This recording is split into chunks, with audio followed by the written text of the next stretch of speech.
Prepositions are one of the hardest parts of English to learn. Memorize a rule, then immediately find 5 exceptions. So we're doing this differently. For each preposition, you'll get the actual pattern, how it's really used in plain terms, and then 22 real expressions that come from that same core idea, straight from conversations we've actually had. By the end, you won't just have a list of phrases memorized. You'll actually understand why they mean what they mean. Let's get into it. Hey everyone, welcome to a special episode of English in Other Words. I'm Emma. And I'm Dylan. Today we're covering 22 preposition-based expressions from across our previous episodes. But this time, for each preposition, you'll get the actual pattern of how it's used first, then the real phrases that come from it. We made this one because a lot of you have been searching specifically for help with English prepositions. And honestly, they're one of the trickiest parts of the language to learn. Right, most languages don't map prepositions onto English one-to-one, and a list of idioms alone doesn't really explain why they mean what they mean. Exactly why we're pairing each one with the underlying pattern this time. Real logic, then real phrases. Let's get into it. For each preposition, we're going to do 2 things. First, the general sense of how it's actually used, with a couple of everyday examples. Then, all the idioms that come from that same core idea, grouped together. So by the end, you'll have both the pattern and the phrases, not just a random list. First preposition, on, is mainly about contact or connection, something touching a surface, a specific day, or being part of an ongoing state. A few everyday examples. The keys are on the table. That's physical contact with a surface. I'll see you on Friday. That's a specific day. And she's on a diet. That's an ongoing state or system you're currently part of. So contact, specific days, and ongoing states, that's the core feeling behind on.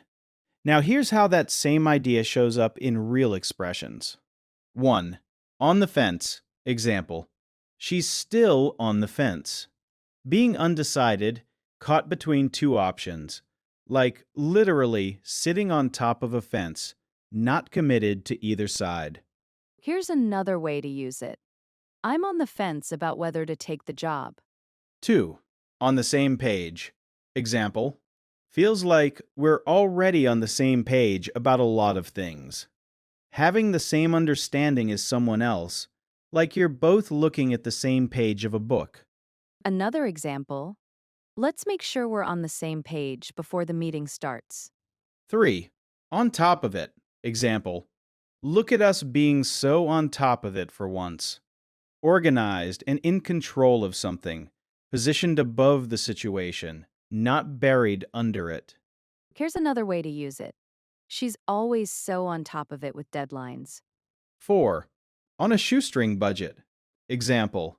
I'm trying to plan on a shoestring budget from the very start, with very little money, operating on the thinnest possible support, like a shoestring. Another example. They backpacked across the country on a shoestring budget. 5. On my last nerve. Example. I was on my last nerve by that point. Extremely close to losing patience. Right on the very last bit of tolerance you have. Here's another way to use it. The kids have been on my last nerve all afternoon. 6. Have a lot on your plate. Example. I already have a lot on my plate this week. Having many tasks or responsibilities at once. Everything currently sitting on your plate, waiting to be dealt with. Another example. I can't take on anything new. I already have a lot on my plate. 7. Get back on track. Example. The important part is getting back on track, instead of giving up completely after one off day. Returning to a plan after a setback. Getting back onto the path you were originally on. Here's another way to use it. After being sick for a few days, it took me a bit to get back on track. Next preposition, in, is about being inside or surrounded by something. an enclosed space, a longer period of time, or a general state or condition. Everyday examples. The papers are in the drawer. Inside a physical space. I was born in July. A longer stretch of time, not one exact point. And she's in a good mood. A state or condition you're currently inside of. Enclosed spaces, longer time periods, and states. That's in. Now, the expressions that come from that same idea. 1. In a nutshell. Example. That's basically me in a nutshell. Summarizing something briefly. The whole idea contained inside something as small as a nutshell. Here's another way to use it. In a nutshell, the whole plan fell through. 2. In the same boat. Example. Feels like we're in the same boat in a lot of ways. Being in a similar situation as someone else, both of you, inside the same circumstances. Another example. Don't worry, we're all in the same boat with this deadline. 3. In the swing of things. Example. You'll really start to feel like you're in the swing of things. Feeling comfortable in a routine, fully inside the rhythm of it now. Here's another way to use it. Once I'm in the swing of things at the gym, I'll probably add another day. 4. In the zone. Example. When I'm actually in the zone on something, switching tasks kills all the momentum. Deeply focused, fully absorbed, mentally inside a particular state of concentration. Another example. Don't interrupt her. She's totally in the zone right now. 5. Keep in touch. Example. We just kept in touch after that. Continuing to communicate with someone. Staying in contact with them over time. Here's another way to use it. We don't see each other often, but we keep in touch by text. 6. Throw in the towel. Example. I don't think I'm at throw in the towel level yet. Giving up completely. From boxing, where a trainer throws a towel into the ring to end the fight. Another example. After 3 rejections, she almost threw in the towel. 7. In the mood for. Example. Whatever show I'm currently in the mood for. Wanting something specific right now. Currently inside a particular craving or feeling. Here's another way to use it. I wasn't really in the mood for a big party, but I'm glad I came. Next preposition, at, points to one exact spot, a precise location, a precise time, or a specific activity, not a general area. A couple of examples. Meet me at the entrance. One exact spot, not somewhere near the building. And the meeting starts at 3 p.m. One exact moment, not a stretch of time like in the afternoon. Precise points, whether that's a place, a time, or an activity, that's at. Here's where that shows up in real phrases. 1. At a loss for words. Example. Even native speakers end up at a loss for words sometimes. Not knowing what to say, stuck at that exact point with nothing coming out. Here's another way to use it. I was so surprised. I was completely at a loss for words. 2. At the end of the day. Example. At the end of the day, it's just a job. The most important point, once everything else is considered, the exact moment where it all gets summed up. Another example. At the end of the day, your health matters more than the deadline. Next, out of describes leaving an enclosed space or lacking something entirely, the opposite feeling from in. Examples. We're out of milk. None left, completely lacking it. And she walked out of the meeting, physically leaving an enclosed space. Leaving or lacking something completely, that's out of. Now the phrases. 1. Out of sight, out of mind. Example. Out of sight, out of mind applies to water too, apparently. You forget about things you can't see. Once something's outside your view, it leaves your thoughts too. Here's another way to use it. I moved the snacks to the top shelf. Out of sight, out of mind really works. 2. Right out of the gate. Example. No point overloading yourself right out of the gate. From the very beginning, like a horse leaving the starting gate at a race. Another example. The new trainer had us doing squats right out of the gate. Next preposition. Under is about being physically beneath something or being subject to some kind of pressure, weight, or control. Examples. The cat is under the couch, physically beneath something. And he's under a lot of stress, beneath the weight of pressure, not physical this time. Beneath something physical or beneath pressure, that's under. Here's the phrase that comes from it. Get under someone's skin. Example. Today he was seriously getting under my skin. To irritate someone gradually, as if something has worked its way beneath the surface and stayed there. Here's another way to use it. The constant interruptions really got under my skin. Next is up, usually means upward movement or increase. And it also shows up meaning readiness or full engagement. Examples. Prices went up this month. An increase. And the system is finally up and running, fully active and ready. Increase or readiness, that's up. One phrase for this one. Up for it. Example. I'm usually up for it most weekends. Willing or interested in doing something. Ready and engaged, not hesitant. Another example. Want to go for a run tomorrow?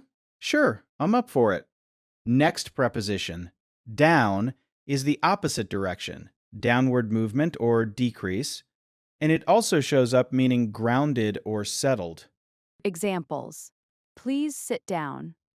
Downward movement. And let's break it down to the basics. Reducing something to its simplest, most grounded form. Decrease, or being grounded, that's down.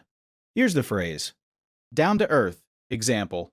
My dad's incredibly down to earth, never really impressed by status or money. Humble and genuine. Grounded, close to the earth, not full of pretension. Here's another way to use it. Even after becoming successful, she stayed really down to earth. Next, between describes something in the middle of exactly two things, physically, in time, or in a relationship. Examples. The store is between the bank and the cafe, physically in the middle of two places, and call me between 3 and 5, in the middle of two specific times. The middle of two things. That's between. One last phrase for this one. Read between the lines. Example. If I read between the lines, I think he already knows the workload's an issue. Understanding a hidden meaning. Looking in the space between what was literally said and what was actually meant. Another example. She didn't say she was upset, but reading between the lines, I think she was. All right, quick rapid-fire quiz before we wrap up. I'll give a mini definition. You guess the expression and the preposition. Ready? Ready. Hit me. Number 1. Undecided. Caught between two options. On the fence. Nice. Number 2. Deeply focused. Fully absorbed in a task. In the zone. Number 3. Extremely close to losing patience. On my last nerve. And last one. From the very beginning. Right out of the gate. One more. Understanding a hidden meaning beyond the literal words. Read between the lines. Did I get them all? 5 for 5. Nicely done. Before we wrap up, let's do a fast recap of all 22, grouped by preposition. Good idea. On the fence, on the same page, on top of it, on a shoestring budget, on my last nerve, have a lot on your plate, get back on track.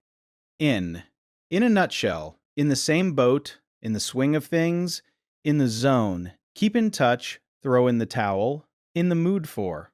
At a loss for words, at the end of the day. Out of. Out of sight, out of mind. Right out of the gate. Under, get under someone's skin. Up, up for it. Down, down to earth. And between, read between the lines. That's a lot of ground, covered from just a handful of small words. It really is. 7 different prepositions, 22 completely different meanings, depending on what they're attached to. Let's each try combining a couple of these into one natural sentence, just to show how they stack in real speech. Okay, let me try. I know we're all in the same boat with this deadline, but at the end of the day, we'll figure it out. Nice. 2 expressions, and it sounds completely natural. Your turn. I was on the fence about the trip, but once I got in the swing of planning it, I got really excited. That's a great example. 3 expressions, and it still just sounds like normal speech. That's honestly the whole goal. Once these start combining naturally, that's when you know they've really stuck. So there's the real takeaway. Each preposition has an actual pattern behind it. On, for contact and connection. In, for being inside something. At, for one exact point, and so on. But the pattern alone isn't enough either. Right, that's why pairing the pattern with real phrases matters so much. The rule gives you the logic, but the expressions are what you'll actually hear and need to use. Exactly. If you want to hear any of these in their original context, all the source episodes are linked below. Thanks so much for watching. If you want more of these, subscribe. New real conversations every week. Bye, everyone. Bye.